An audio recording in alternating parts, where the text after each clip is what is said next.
Mark 16 uses this word to describe why Jesus rebuked the apostles after their resurrection. He says that he upbraided them for their unbelief. Paul used this word once to describe himself before he met Christ. And then the other 6 times that it's used all describe Israel. So here's what I need us to see tonight. All 12 times that the word unbelief is used in the New Testament, it's describing people that we would call believers.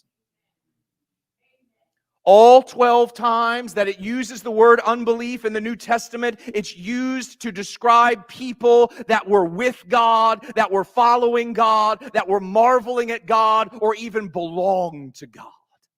This should sound an alarm in us. It should tell us that belief is not knowing that He is God, but believing that He is good. See, believers follow Him and they yield to Him because believers trust Him.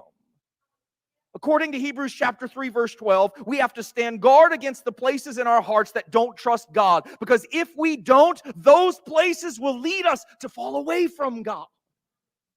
We have to deal with our hearts. This is what Hebrews 3 is warning us of and pointing back to. In Exodus 17, Psalm 78, and Psalm 95, we're told about the generation that came out of Egypt. It says that they hardened their hearts when they ran out of water. And after that, we see that they fell away from God.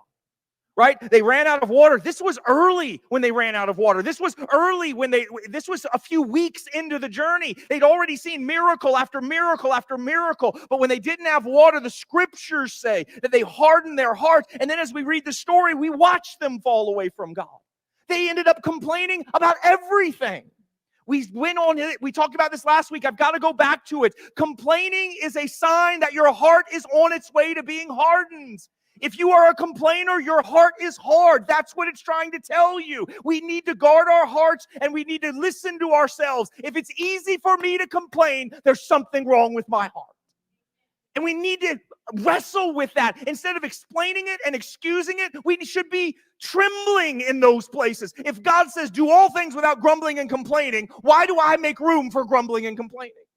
Why do I excuse it and explain it? Instead of saying, you know what, maybe it's not that God hates it, maybe it's bad for me.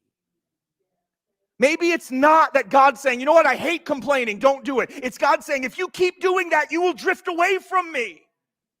It's God saying, this is breaking our relationship. If He spoke in those terms, would we listen better? Would we act differently? But if we actually study the scripture, those are the terms He's speaking in. It's exactly what He's trying to tell us, what he desires that we would grab hold of and understand.